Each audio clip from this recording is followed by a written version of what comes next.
Si vous avez oublié des piles dans votre Game Boy pendant plusieurs années, elles ont probablement coulé.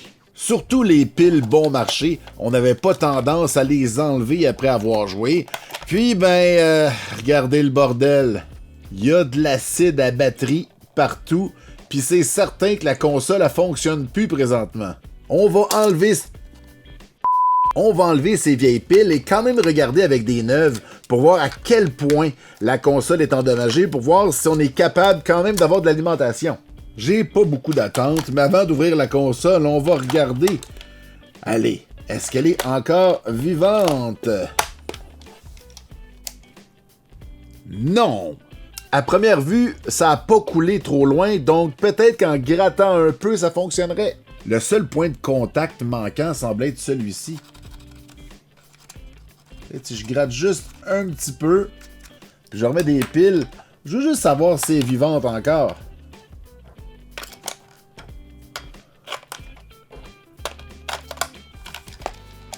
Ah ah! Ok, la console n'est pas morte. On va quand même essayer avec un jeu. Ok, on a du travail à faire. On va aller ouvrir la console et regarder ça de plus près. Et malheureusement, je pourrais pas utiliser mon nouveau tournevis électrique parce que c'est trop profond. On va utiliser un tri-wing, un tournevis en triangle. Je sais pas c'est quoi le terme technique exact, mais ça fonctionne avec ces vis-là. Il y en a 6, je crois, à l'arrière. Il y a les 2 dans le port batterie. J'aurais pu, avec mon tournevis électrique, peut-être sortir les 2 du port batterie. Mais pas celle-là ici. C'est trop profond. Ça me prenait une pin qui se rend.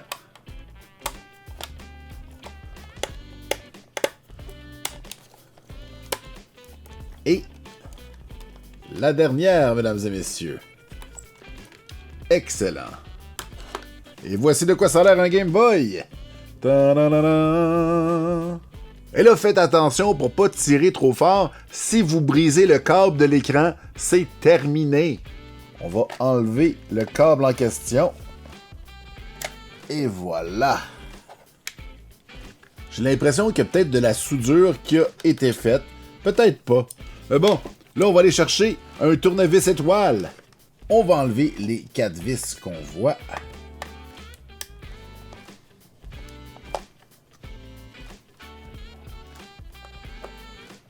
Et la dernière. Et à ce moment-là, on devrait pouvoir enlever complètement le PCB. C'est parti! Dans notre cas, la bonne nouvelle, c'est que les pins de batterie ici semblent pas être touchés. C'est vraiment ces morceaux-là que je veux enlever. Et pour ce faire, il faut que je réussisse à le décoller un peu puis à le pousser par en dessous. Bon, ça devrait bien aller. Wow! Ça devrait bien aller maintenant, oui! Allez, comme un charme. Au début, c'est tout simplement parce que il était pris dans le jus de batterie. Et on va faire le troisième aussi. OK. Parti. Encore une fois, les 2 qui sont attachés au motherboard semblent avoir été moins touchés. Donc, on va quand même les nettoyer pour s'assurer qu'il n'y a pas d'acide à batterie. Mais on va pas les dessouder pour rien. Je vais les faire tremper tout simplement dans du vinaigre blanc. Allez, on les met dedans pendant une quinzaine de minutes. Pendant ce temps-là, on n'est pas au bout de nos peines. On veut quand même le nettoyer pour qu'il soit beau, tant qu'à le réparer. On va continuer notre démontage pour enlever complètement toutes les PCB, les cartes mères, pour qu'on puisse bien nettoyer le plastique. Je profite de ce moment de démontage pour vous rappeler de vous abonner à la chaîne pour ne rien manquer. Plus vous êtes, plus je peux me procurer des pièces pour faire des réparations de plus en plus compliquées. Merci beaucoup d'encourager le jeu, c'est sérieux.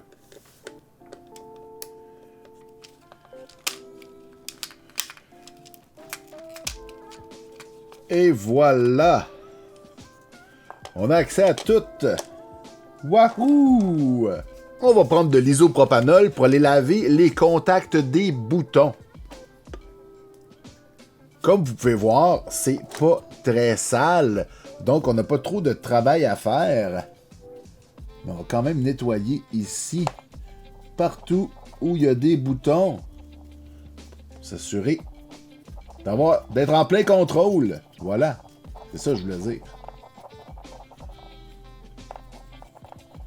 De l'autre côté, ça a l'air de quoi l'électronique? Tout me semble beau. On va aller voir l'autre partie, qui elle est un petit peu plus sale. Bon, allez, on nettoie ça. On s'assure qu'il n'y ait pas de cochonnerie.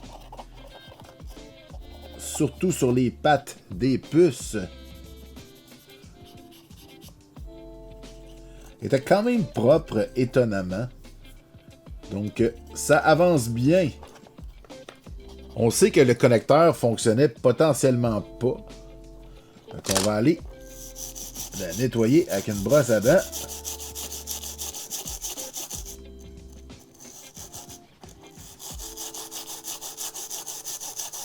On va aller voir de l'autre côté.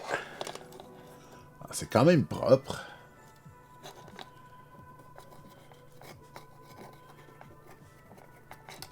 Je sais pas si les soudures ont été refaites ici, hein? Je ne sais pas. Je ne saurais dire.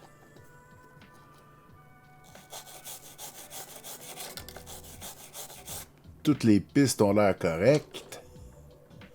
Ça me semble bon. Pas de soudure sèche ici. Je ne croirais pas. On va quand même frotter nos morceaux ici. On voit qu'il y a peut-être un petit peu de vert de gris ici. On va gérer ça. Ce côté-là, ça a l'air beau. Bon. Il n'y a plus de traces. Du tout. Je vais essayer de nettoyer la coque un peu. Au moins, elle n'est pas jaunie. Donc, j'aurai pas besoin de faire un traitement au rétro-bright. Juste une petite guenille devrait suffire. Je ne vais pas prendre le temps d'enlever la colle ici. Je pense pas que ça va me nuire. La vitre fit encore parfaitement. Donc, une petite guenille avec de l'eau chaude. Un Q-tips pour les endroits plus difficiles à atteindre. Ici, il y a un peu de collant pour coller la vitre. Donc ça, je ne vais pas l'enlever. On fait la même chose avec l'arrière. J'ai pas pris le temps d'enlever le bouclier à l'intérieur. J'aurais pu, mais ça avait pas l'air sale. J'ai voulu sauver un peu de temps. N'hésitez pas à le faire si votre console est sale à cet endroit. C'est surtout important de nettoyer ici. Où est-ce qu'il y a eu du vert de gris?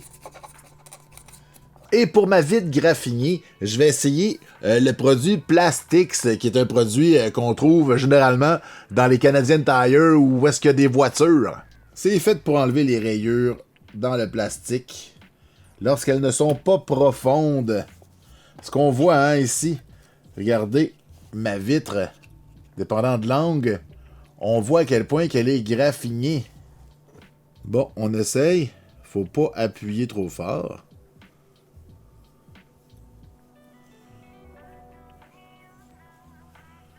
Est-ce que ça va fonctionner? Il faut pas appuyer trop fort et faire des ronds pendant environ 3 minutes. Et après les ronds, ensuite, on va en vertical et en horizontal en frottant notre vitre. C'est abrasif, donc encore une fois, je répète, on n'appuie pas trop fort. Bon, c'est pas parfait. On voit encore un peu les rayures ici et là, mais c'est beaucoup mieux. C'est l'heure de sortir nos morceaux du vinaigre et oh, c'est bien magique!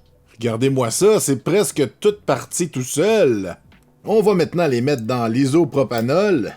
Tiens, on va les nettoyer un petit peu. Toujours la brosse à dents. C'est tellement pratique. Ça a l'air adéquat. Alors celui-ci s'est désagrégé un peu. J'ai peut-être laissé trop longtemps dans le vinaigre. J'ai laissé ça 15 minutes. C'était peut-être un petit peu trop. Par contre, les deux autres sont beaux. Je vais quand même le remonter avec ce morceau-là, mais si jamais la pièce continue à se désagréger, c'est quand même assez facile à trouver. Avant de l'endommager, on va recoller notre vitre.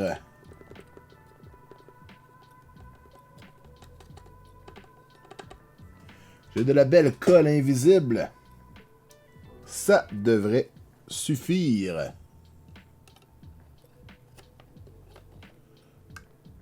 Et voilà. On peut remonter le tout en prenant bien soin de remettre tous les boutons parce que sinon, ben, ça fonctionne pas. Comme ça. La croix directionnelle. On va la nettoyer un petit peu, elle. Hein? On met la croix. On a besoin de ce caoutchouc-là par-dessus la croix. Ainsi que celui-ci pour le A et le B. On ramène maintenant l'artillerie lourde, le haut-parleur, la carte mère. Tout s'en vient. On remet toutes les vis. Je profite de ce moment de remontage pour vous demander conseil. J'ai utilisé de la colle B7000 pour coller mon écran. Celle-ci semble trop forte. Elle a fait partir un petit peu la peinture sur l'écran. Donc, ça laisse des traces. C'est pas super beau. Donc, quelle colle me suggériez-vous pour pas que ça réarrive? N'oubliez pas de pas mettre de vis ici. Parce qu'il y a un signe qui dit pas de vis. De l'autre côté, on va remettre nos morceaux de port à batterie. On en a un ici. Et les deux autres vont ici. Et on va s'assurer que les pins sont bien rentrés pour pas que les morceaux tombent. Le truc, c'est de tirer un peu le morceau avant de le mettre ici, là. Comme ça, ça clip. Et voilà. Dernier morceau ici. On a juste 4 vis pour cette partie. Est-ce qu'on va l'avoir sauvé? Et là.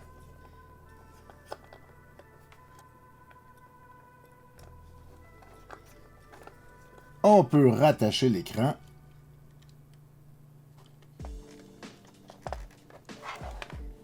Bon, j'ai réussi à le rentrer. C'est dur de se filmer en même temps.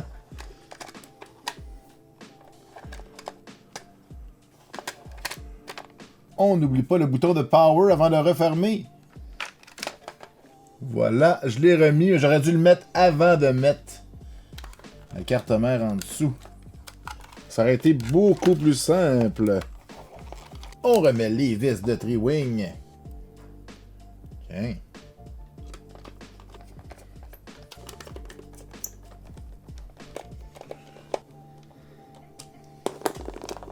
On met des piles neuves et ça va être le moment de vérité.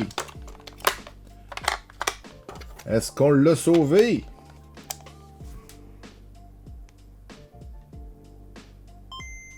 Oui! Bon, ça fonctionne! On a Pokémon! Yeah! Alors voilà, c'est tout pour ce Game Boy. J'espère que ça vous a plu. Donc, n'oubliez pas, laissez pas des piles dans des appareils. C'est non, ça va couler un jour, même si c'est des marques premium. On a aussi appris aujourd'hui qu'il fallait pas laisser les contacts trop longtemps dans le vinaigre parce que ça enlevait la couche de métal sur le dessus. Donc, dites-moi vos trucs à vous pour enlever le verre de gris quand il y a des batteries qui coulent. Mon nom est Guiz et on se revoit bientôt pour un autre épisode de Bricoler. C'est sérieux!